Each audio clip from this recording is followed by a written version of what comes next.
Cricket ইতিহাসে সাকিব আল হাসানের মতো একজন প্লেয়ার বাংলার মাটিতে আদৌ হবে কিনা তা নিশ্চিত নেই। দর্শক, আমরা চাই সাকিব আল হাসান আবার বাংলাদেশের হয়ে বাংলার মাটিতে অধিনায়িত্ব করে আবার খেলা শুরু করুন। প্রিয় দর্শক, সম্পূর্ণ ভিডিওটি দেখার জন্য আপনাকে ধন্যবাদ। প্রিয় দর্শক, আপনি যদি আমাদের চ্যানেলে নতুন দর্শক হয়ে থাকেন তাহলে অবশ্যই চ্যানেলটি সাবস্ক্রাইব করবেন, আর অলরেডি যদি সাবস্ক্রাইব করে থাকেন আপনাকে অসংখ্য ধন্যবাদ।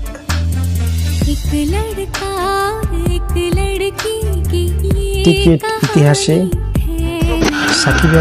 সাকিব আল হাসানের মতো একজন প্লেয়ার বাংলার মাটিতে আদৌ হবে কিনা তা নিশ্চিত নয়।